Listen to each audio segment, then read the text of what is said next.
vous n'êtes pas prêts pour ce qui va suivre. Mais avant tout, bonjour, bonsoir, bon après-midi ou bonne matinée, pourquoi pas. J'espère que vous allez bien. On fait aujourd'hui une vidéo qui sera la clôture, on va dire, des merveilles du monde. Je vous mets un contexte, mais je ne vais pas prendre tant de temps à vous expliquer, vous inquiétez pas. Mais en gros, quand j'ai commencé à faire les merveilles du monde, j'avais vu qu'il existait également des merveilles du monde naturelles, des sortes de villes merveilles.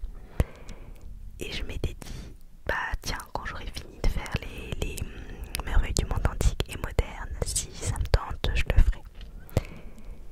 Et puis, en faisant les recherches, pareil, je m'étais rendu compte, je sais pas si vous vous rappelez, mais je remets un contexte pour ceux qui se rappellent pas ou qui arrivent juste maintenant. Bienvenue d'ailleurs au nouveau, soit dit en passant. Et en fait, les merveilles du monde moderne, elles ont été choisies par je sais plus si c'est une société, j'ai le terme là, c'est peut-être pas une société, c'est une fondation, qui donc ont fait des premiers, on va dire, tri, et qui ont ensuite demandé aux gens de voter. Et donc, en finale, il y avait 21 monuments ou pays. Et parmi ces 21, il y en a 7 qui ont été choisis, qui sont les 7 merveilles du monde qu'on connaît. Mais ça aurait pu être un parmi les autres 21 finalistes. Et donc, ces 21 finalistes, c'est quand même des monuments ou des sites qui auraient mérité d'être merveilles du monde. C'est juste que le public n'a pas voté pour eux. Et je m'étais dit pareil, bah ça serait bien que je leur parle de ces monuments et sites. Donc cette vidéo là, elle va regrouper les merveilles du monde naturel, les villes merveilles, et puis ces non-merveilles qui ont failli l'être. Mais comme je vous l'ai dit au début, je m'étais dit je verrai si je me chauffe. Et le truc c'est que j'ai une relation très toxique avec les merveilles du monde, c'est-à-dire que j'ai adoré les faire. Je suis contente que ce soit terminé, mais je n'ai pas... Là j'étais... Excusez-moi, il y a des petites voitures qui passent. J'étais censée du coup embrayer sur un autre sujet. Et je me suis dit, bah pour clôturer, faut que je clôture avec ça. J'ai une relation très toxique avec elle. Et donc dans cette vidéo, je vais vous parler de tout. Parce que là je vais vous présenter un peu plus de 30 monuments. Donc je me sens pas de faire une vidéo parfois entre 30 et 1 heure pour chaque monument. Donc je regroupe tout là. Et puis bon bah s'il y en a un qui vous plaît particulièrement, vous me le dites et on développera. Et donc vous vous doutez bien, comme je vais tous les faire là, je vais pas passer 1 heure comme j'ai pu le faire pour certaines autres merveilles.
grenouilles venimeuses et on découvre de nouvelles espèces chaque année. Le fleuve Amazon, parce qu'il y en a un aussi, il transporte plus d'eau que les 7 plus grands fleuves réunis. Et pendant la saison des pluies, ces eaux peuvent s'étendre à plus de 50 km de large. C'est quelque chose d'incroyable. Là, j'ai une mouche qui m'embête. Les arbres de l'Amazonie, ils rejettent tellement d'humidité dans l'air qu'ils créent d'immenses flux d'eau atmosphériques. Ces masses d'air humide, on les appelle des rivières volantes et elles influencent le climat jusqu'en Argentine et au-delà. En termes de population, j'ai la mouche, je vous jure. En termes de population, on a plus de 300 groupes indigènes qui vivent dans l'Amazonie. Et certains peuples vivent encore sans aucun lien avec la civilisation moderne. Ça nous paraît fou d'imaginer ça parce que nous on est dans notre monde et on n'imaginerait pas, mais voilà. Le sol de l'Amazonie est paradoxalement pauvre en nutriments. C'est la végétation elle-même qui recycle les nutriments et maintient l'écosystème en équilibre. Et à la fin j'ai été obligée de faire un petit point quand même écologie, on va dire. L'Amazonie elle est fortement menacée par le réchauffement climatique et la déforestation. 20% de la forêt originelle a disparu ces dernières années, ces 50 dernières années. En fait, chaque minute, l'équivalent de plusieurs terrains de football est déboisé. L'Amazonie elle joue un rôle crucial dans la régulation du climat mondial et sa dégradation a des effets planétaires. Notre deuxième merveille du monde naturel s'appelle la baie d'Along au Vietnam. Vous m'excuserez si je prononce mal certaines merveilles. Donc, elle est située au nord-est du Vietnam. Elle s'étend sur environ 1500 km² dans le golfe du Tonkin.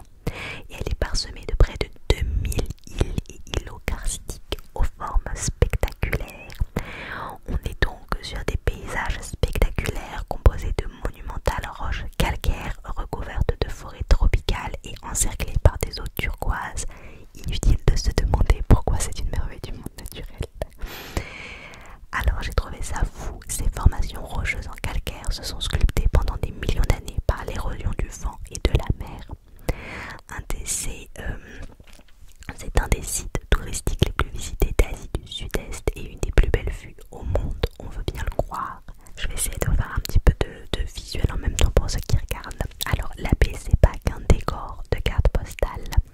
Il y a des grottes, des lagons, des forêts qui abritent une biodiversité étonnante avec des espèces endémiques de plantes, de poissons et même des petits singes sur certaines îles isolées. Depuis des siècles, les communautés de pêcheurs vivent dans des villages flottants sur la baie. Leurs maisons sont montées sur des radeaux et les enfants apprennent à ramer avant même de savoir marcher. La baie cache des grottes impressionnantes comme la grotte de la surprise aux stalactites et stalagmites géantes. Je sais jamais lequel est en haut et lequel est en bas.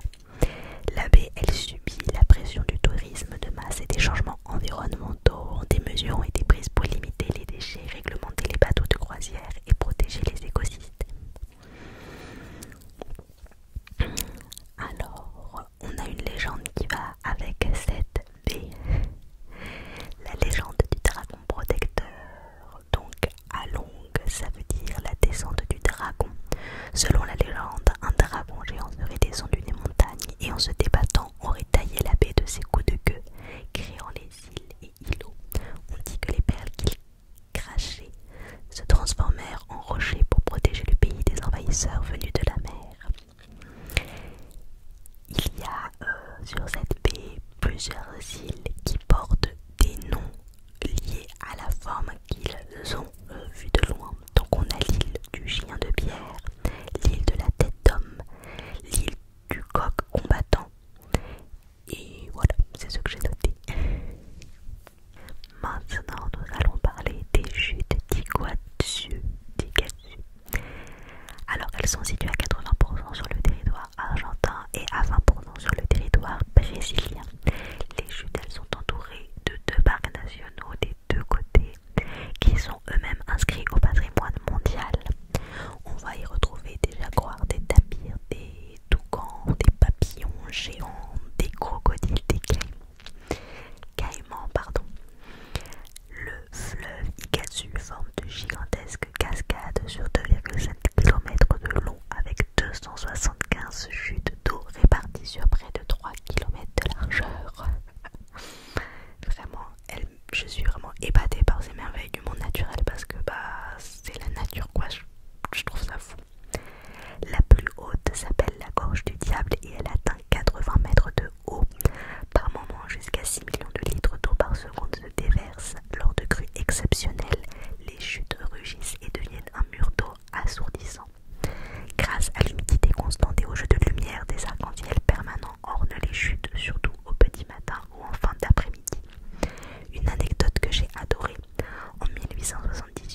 terrasses rocheuses élevées qui dominent une étendue terrestre ou une étendue d'eau. L'île abrite le plus remarquable réseau de tunnels creusés par les laves du monde. Jeju est classé triple patrimoine mondial pour son volcanisme et ses tunnels de lave, pour son parc géologique mondial et pour sa biodiversité unique. Au sujet de la biodiversité, Jeju elle abrite des espèces endémiques. Je crois que j'ai déjà employé ce terme un peu plus haut sans vous expliquer. Des espèces endémiques, c'est des espèces qu'on va retrouver seulement dans une région particulière et nulle part ailleurs. Donc on retrouve par exemple seulement là des cerisiers de Jeju aux fleurs précoces, des orchidées rares, des oiseaux migrateurs venus de Sibérie par exemple. L'île elle est connue pour ses vents très puissants. Jeju a longtemps été isolée et un peu rebelle. Elle possédait sa propre culture, son dialecte et était un lieu d'exil pour les bannis du royaume coréen. Elle a aussi connu un soulèvement tragique en 1948, l'insurrection de Jeju, qui a profondément marqué sa mémoire collective. Notre 5e merveille du monde naturel, c'est le parc de Komodo en Indonésie. Donc le parc de Komodo se trouve entre les îles indonésiennes de Sumbawa et Flores. C'est un vaste et impressionnant parc national qui s'étend sur 29 îles principales. Komodo, Rinca, Padar, etc. Je ne vais pas toutes vous les dire. Et des centaines d'îlots. Ces îles volcaniques d'Indonésie sont habitées par près de 6000 lézards géants que l'on nomme les dragons de Komodo. C'est le plus grand lézard qui vit sur Terre. Cette espèce n'existe nulle part ailleurs et évolue dans un paysage unique en son genre, composé de collines rocailleuses couvertes d'une savane sèche et de plages de sable blanc et rose. Ce lézard, il peut mesurer jusqu'à 3 mètres et peser plus de 90 kilos. Personnellement, ça me fait flipper ce genre de truc. Sa salive contient des bactéries et des toxines qui rendent ses morsures redoutables. Les eaux du parc maintenant, elles comptent plus de 1000 espèces de poissons, des requins, des raies mantas géantes et des tortues. Mais attention, les courants, ils sont parmi les plus puissants et imprévisibles de la planète. La plupart des îles du parc sont vierges et sans source d'eau douce. Les rares villages sont installés sur les côtes et vivent de la pêche, du tissage et du tourisme. D'ailleurs, le parc est menacé par le tourisme de masse, le braconnage et le réchauffement climatique. L'Indonésie, elle a même envisagé de fermer Komodo aux visiteurs en 2020 pour protéger les dragons, mais le projet a été suspendu. Notre 6e merveille du monde naturel s'appelle la montagne de la Table et se trouve en Afrique du Sud, dans la province du Cap occidental. C'est un massif rocheux qui est très plat et qui surplombe la ville du Cap. On l'appelle donc la montagne de la Table par rapport à sa forme qui ressemble à une grosse table. Lorsque le ciel recouvre la table de la montagne de ces nuages, on dit que la nappe est mise. C'est une formation rocheuse qui date de plus de 260 millions d'années. C'est bien plus ancien que les Alpes. Pour vous donner un exemple, le site il fait partie d'une réserve de biosphère et il abrite un écosystème unique, un peu comme tous, le fynbos, un type de végétation endémique du Cap avec des centaines d'espèces et de plantes qu'on trouve nulle part ailleurs. Pour un si petit espace, on y retrouve plus de 1500 espèces végétales, soit plus que dans tout le Royaume-Uni. Au niveau des êtres vivants, on a des dacis, des damans du Cap. C'est des petits mammifères ronds qu'on pourrait prendre pour des rongeurs, mais qui sont les plus proches cousins de l'éléphant. Des lézards endémiques, des oiseaux rares comme le sunbird du Cap. Les vents sur la montagne peuvent dépasser 150 km/h et ils arrachent parfois des équipements des randonneurs. Notre dernière merveille du monde, c'est le parc national de la rivière souterraine de Puerto Princesa aux Philippines, qui se trouve à 50 km au nord de la ville de Puerto Princesa dans la province de Palawan. Ce parc national possède un paysage karstique spectaculaire. Donc un paysage karstique,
faciales, peu ou pas de pigments, donc ils sont pâles ou translucides, parfois aveugles ou avec des yeux très réduits, et des sens très développés, notamment le toucher et le goût pour compenser l'absence de lumière. Le parc limite le nombre de visiteurs par jour pour préserver son écosystème fragile et éviter de perturber les colonies de chauves-souris et d'hirondelles. Voilà pour nos merveilles du monde naturel. Alors, je dois quand même je vais vous lire une phrase pour chacun, mais en gros, il y a la chaîne CNN en 1997 qui a fait elle aussi un classement des merveilles de la nature. Étant donné que le classement que je viens de vous dire, ça a été fait donc par une fondation, et ça c'est une chaîne de télévision qui a la plus grande légitimité finalement, on ne sait pas vraiment, donc je vais vous donner quand même les noms que la CNN a mis dans son classement, parce qu'ils n'ont pas forcément mis les mêmes. La CNN en merveille du monde naturel a mis le Grand Canyon en Arizona. Donc si je dois vous donner une petite phrase sur ça, donc le Grand Canyon est creusé par le fleuve Colorado sur 446 km. Sa largeur varie de 6 à 29 km et sa profondeur atteint 1800 mètres. Ces roches datent de 2 milliards d'années. Et le Grand Canyon crée son propre microclimat avec parfois des orages ou des bancs de brume au fond, tandis que le plateau reste ensoleillé. Ils ont mis en deuxième la grande barrière de corail en Australie.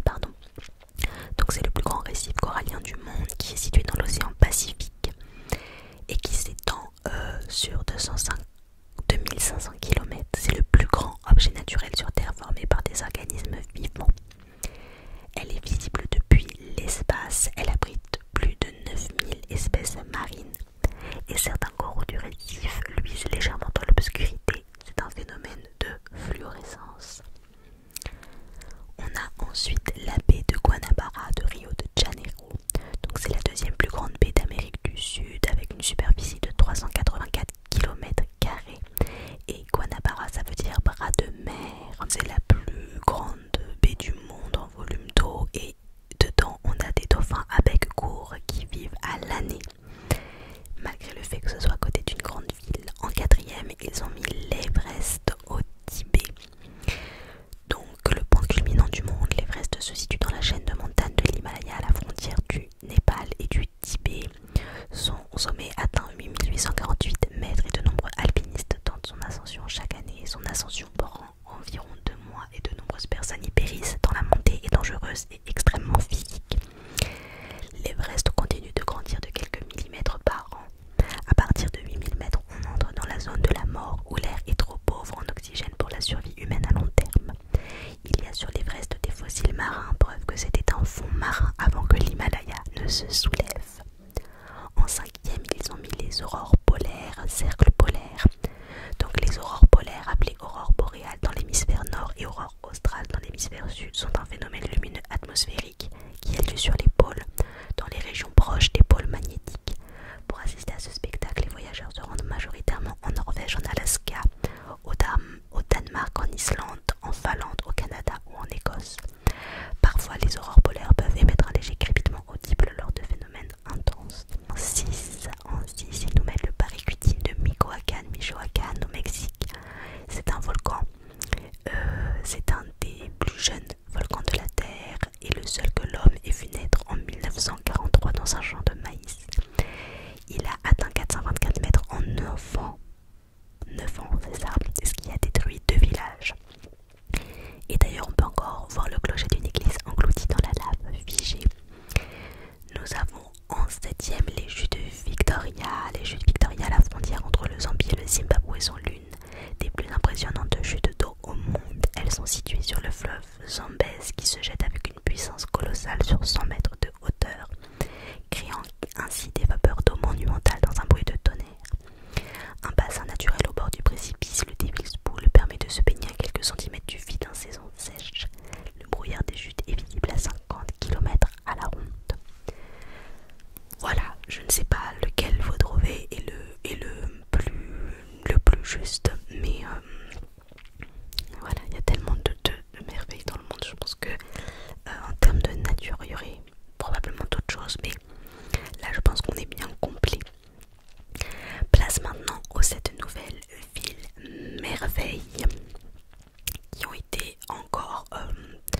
Ce classement encore fait par la fondation qui a fait les merveilles du monde moderne et les premières merveilles du monde naturel dont je vous ai parlé. En premier, ils ont mis la Havane à Cuba. Donc je vous mets à chaque fois des petites infos dessus, on va assez vite. Mais donc la Havane, présentation fondée en 1519 par les Espagnols. Ils parlent là-bas espagnol. On a environ 2,1 millions d'habitants, ce qui équivaut à Marseille plus Lyon réunis. Là-bas, on a un monument célèbre, donc on a le Malecón, c'est la promenade en front de mer, et on a le Capitole, et on a la vieille ville coloniale Habana Vieja, qui est classée à l'UNESCO.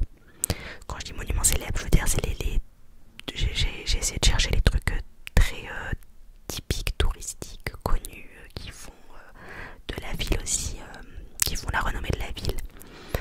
Alors pourquoi elle est merveille, ville merveille, par rapport à son architecture coloniale unique, ses voitures américaines vintage, sa culture musicale, salsa rumba et son atmosphère hors du temps. Une petite anecdote, les canons du fort El Morro tirés tous les soirs à 21h. C'est un rituel hérité des Espagnols pour annoncer la fermeture des portes de la ville.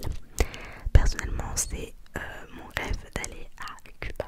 En deuxième ville merveille, on a Doha, en Qatar.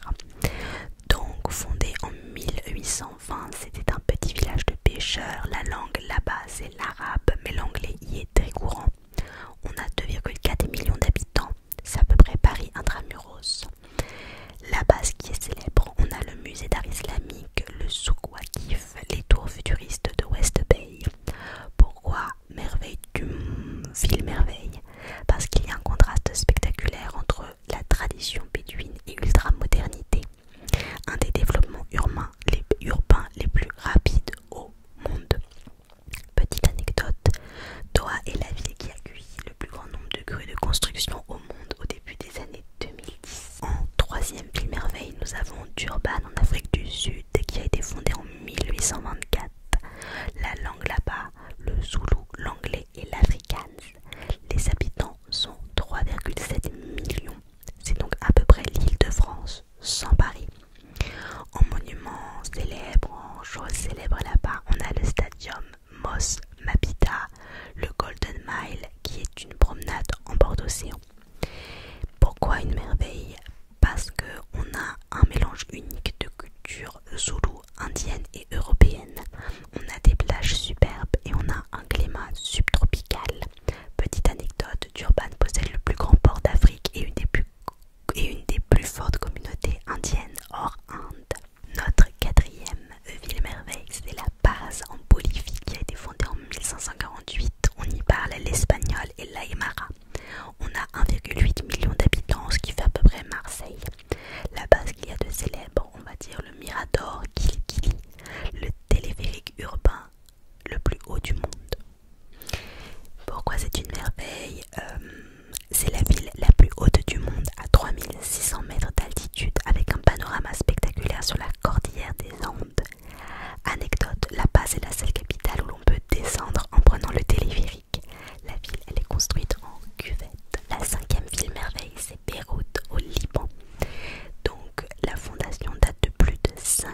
palais chinois indien avec une skyline ultra moderne et des quartiers traditionnels.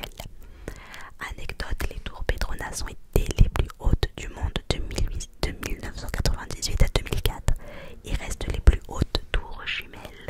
Voilà, c'est terminé pour cette catégorie et maintenant nous arrivons sur les sites en compétition.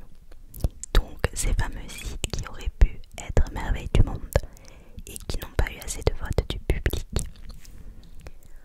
On commence avec l'acropole d'Athènes en Grèce. C'est un plateau avec plusieurs monuments antiques, Parthénon, Héracléon, Temple d'Athéna, etc.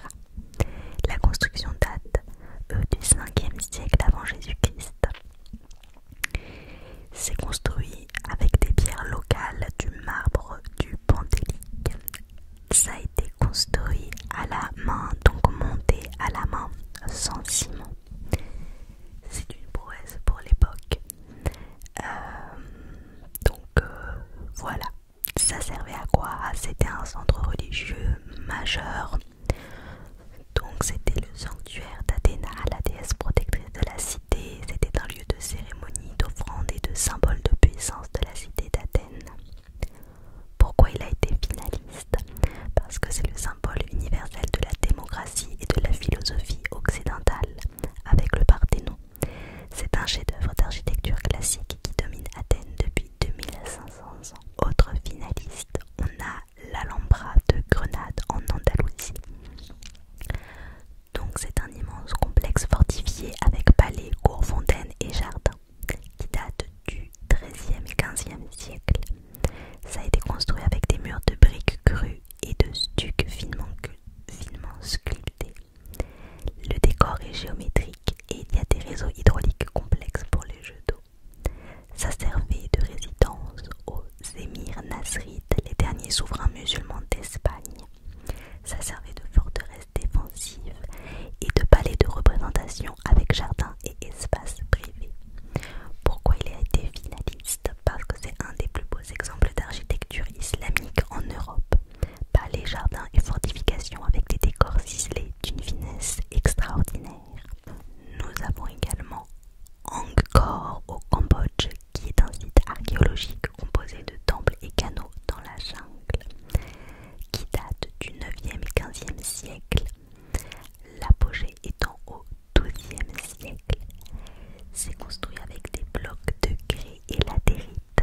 Ça a été assemblé sans mortier et il y a d'immenses douves et bassins pour l'irrigation. Donc à chaque fois, vous l'aurez compris, donc quand je vous dis en fait pour la construction, je vous dis vraiment les gros trucs principaux. À quoi donc ça servait? C'est donc l'ancienne capitale de l'Empire Khmer. C'est un centre religieux, hindouiste puis bouddhiste. Donc c'est un centre religieux administratif et politique et qui a donc des fonctions d'irrigation grâce à ses canaux et bassins. Pourquoi il a été finaliste? Parce que c'est l'un des plus vastes complexes religieux au monde, témoin de la grandeur de l'Empire Khmer, célèbre pour Angkor Wat et ses tours en forme de lotus. Ensuite, et je vais très mal le prononcer, c'est sûr, moi j'ai envie de dire les mouets de l'île de Pâques, Moïse, au Chili. Donc c'est des grandes statues de pierre au visage stylisé sur des plateformes. C'est très connu.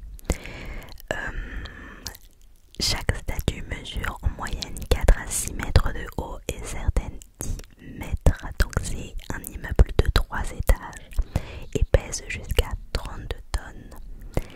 Ça date du 11e, entre le 11e et le 17e siècle. La majorité vient du 15e siècle. Ça a été taillé dans la roche volcanique locale et transporté, mais ça c'est le grand mystère. Comment?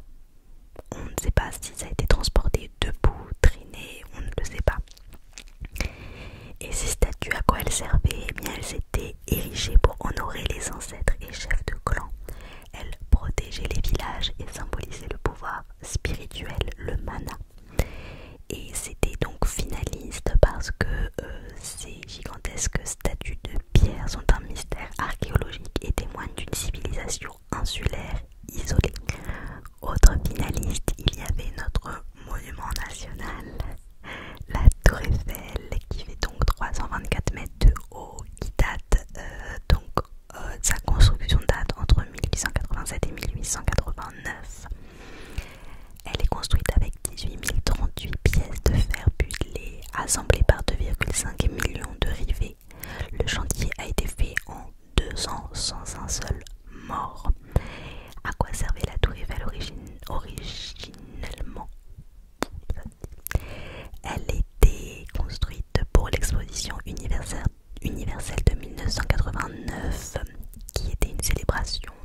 c'est sûr que je vais mal le prononcer, Neuschwanstein,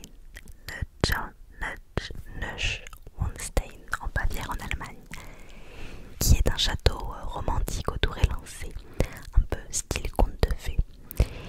Construction de 1869 à 1892, mais jamais totalement terminée, donc construit avec des pierres calcaires blanches, des briques, et intérieur qui a été modernisé avec eau courante et chauffage. À quoi servait ce château? Donc ce château il a été construit par le roi Louis II de Bavière comme refuge privé et hommage romantique à la culture médiévale et à Wagner. Il n'a jamais eu de fonction défensive. Ce château il a été finaliste parce que ça fait vraiment château de conte de fées. Voilà, c'est le modèle de la forteresse romantique qui inspire notamment Walt Disney. Une autre potentielle merveille du monde, c'est la Statue de la Liberté aux États-Unis à New York. Donc c'est une femme couronnée qui tient une torche et une tablette. La statue fait 93 mètres, donc statue plus le pied. Et la main et la torche font à peu près 12 mètres. La construction date de 1875-1886. Et donc la structure est en fer, donc l'intérieur est en fer. Et ça a été imaginé par Gustave Eiffel. Et ensuite c'est habillé de cuivre martelé et ça a été assemblé en pièces détachées. Donc à quoi ça servait? C'est un monument commémoratif, un cadeau de la France aux États-Unis pour les 100 ans de l'indépendance. C'est un symbole de liberté, de démocratie et d'accueil des migrants arrivant par la mer. Pourquoi il a été finaliste? Voilà, pour ce que ça représente, le symbole de la liberté et de l'espoir offerte par la France aux États-Unis. C'est une icône reconnue dans le monde entier. Un autre finaliste, c'est Stonehenge, Royaume-Uni. Donc c'est ce cercle de grands mégalithes dressés qui date donc la construction de vers 3000 à 1500 avant Jésus-Christ. Ce sont des pierres transportées sur des dizaines de kilomètres, on ne sait pas comment, et assemblées avec des encoches. Ça servait de lieu rituel et cérémoniel, lien probable avec les solstices, de sites funéraires, de centres de rassemblement pour des rites religieux ou communautaires. Il était finaliste parce que c'est un ensemble mégalithique mystérieux qui date d'environ 3000 avant Jésus-Christ. Il y a des rites astronomiques et religieux encore mal compris. Nous avons un autre finaliste, c'est l'opéra de Sydney en Australie. Donc visuellement c'est des coques ou des voiles si vous préférez blanches imbriquées. Ça a été construit entre 1957 et 1976 avec du béton précontraint. Donc c'est quoi le béton précontraint? C'est un béton dans lequel on met des câbles ou des tiges en acier tendu avant que le bâton sèche.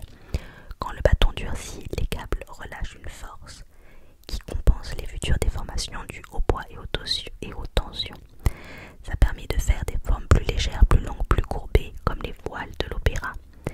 Ça a permis de faire l'aiguille en céramique blanche. Donc le chantier était très complexe et le budget a été explosé dû au voile qui était un casse-tête technique inédit et ils ont dû trouver des solutions en cours de route. Il y a eu des erreurs de conception au départ et des modifications constantes. Le chantier il a pris 16 ans au lieu des 4 ans prévus et il a coûté 14 fois le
majeur de l'Afrique, célèbre pour ses mosquées en terre crue et ses manuscrits anciens.